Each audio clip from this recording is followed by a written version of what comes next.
दिन की शुरुआत हो जाती है ड्यूटी के साथ और रोज़ की तरह आज भी मैं जाता हूँ मैं अंदर चाबी लेने, क्योंकि चाबी अंदर से लेकर आते हूँ तो जाता हूँ तो, लेकिन मैडम मुझे दे देती लंच बॉक्स, क्योंकि लंच बॉक्स था सर का। उसके लिए फटाफट से मुझे गाड़ी को मैं सीट बेल्ट लगा कर जाना पड़ेगा भैया, क्योंकि प्लासिया पे जा रहा हूँ तो वहाँ पर पुलिस वाले चेकिंग करते रहते हैं।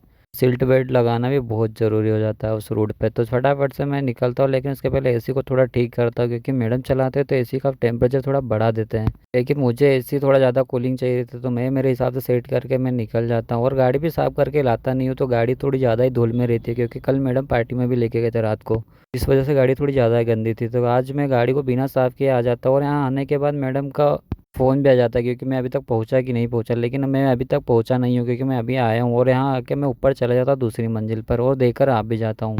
और आने के बाद मैं गाड़ी को रिवर्स में डालकर मैं निकल जाता वापस घर के लिए। मैडम तो मुझे बोलते हैं कि घर पर नहीं ऑफिस पे आना, लेकिन मैं सोचता हूँ कि घर चला जाता हूँ, क्योंकि गाड़ी को थोड़ा धो कर लाऊंगा, उसके बाद ही मैं ऑफिस पर जाऊंगा। क्योंकि मैडम तो ऑफिस चले गए थे, पता नहीं कोई छोड़ने गया था या नहीं, पर मैडम तो चले जाते हैं। उसके बाद मैं आ जाता हूँ और मशीन चालू करके मैं फटाफट से गाड़ी को करने लग जाता हूँ साफ़, क्योंकि गाड़ी बहुत ज़्यादा ही गंदी थी। और आज हो जाता है मेरे साथ एक और घटना, क्योंकि भैया प्रेशर मशीन का पाइप फट जाता है। तो सर को मैं बता भी देता तुरंत, क्योंकि सर को बताना बहुत ज़रूरी होता है यहाँ पर। तो गाड़ी तो साफ़ हो जाती है, उसके बाद मैं चले जाता हूँ ऑफिस पर। और ऑफिस में जाने के बाद मुझे काम तो बता देते, लेकिन याद आता है कि गाड़ी में कुछ रखा है सामान, तो मैडम उसके लिए फ़ोन लगाते, फटाफट वापस आता हूँ मैं। उसके बाद निकाल कर मैं दे देता, फिर जाता हूँ मैं अगले काम के लिए। तो अगले काम के लिए दो तीन मुझे काम मिले थे, उसके लिए तो मुझे जाना है सीधे रेसकोर्स रोड पर।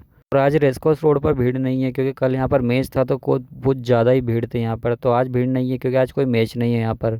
उसके बाद मैं फटाफट से अगले काम के लिए मुझे जाना था पहले सुंदर होटल पर, जो है कि अपने RNT मार्ग पर। तो फटाफट मैं वहाँ पहुँच जाता हूँ मैं। मैडम को यहाँ फ़ोन लगाता तो मैडम तो नीचे नहीं आते, तो मुझे यहाँ पर रिसेप्शन पर देना पड़ता पेमेंट। तो भैया को मैं देकर निकल जाता हूँ अगले काम के लिए। तो अगले काम के लिए मुझे जाना है सीधा राजवाड़ा पर। तो राजवाड़ा के लिए मुझे दूसरे रास्ते से जाना पड़ेगा। अगर मैंने मेन रास्ते से गया तो मुझे बहुत ट्रैफिक मिलेगा, तो मुझे सही रास्ता मिल जाता है। उसके बाद फटाफट मैं पहुँच भी जाता हूँ मैं।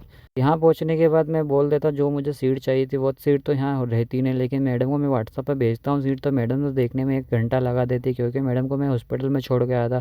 मैडम जिस वजह से थोड़ा टाइम लगा रहते, मुझे पूरा यहाँ आधा घंटा हो जाता है। तो आधा घंटे के बाद उनका लंच टाइम भी हो जाता है, फिर लंच टाइम के बाद ही मुझे सीट मिलती है। उसके बाद 30 सीट लेके मैं यहाँ से निकल जाता। वैसे 100 सीट लेनी थी, लेकिन जो सीट चाहिए थी वो मिलती नहीं, तो जिस वजह से मुझे दूसरी लेकर जानी पड़ती है और तीसरी लेता हूँ मैं। और फटाफट यहाँ से लेकर मैं निकल भी जाता हूँ, क्योंकि यहाँ से निकलने के बाद मुझे जाना है सीधा रानीपुरा मार्केट में। और रानीपुरा मार्केट अभी तो इतना भरा हुआ होगा कि बता नहीं सकता कितना होगा।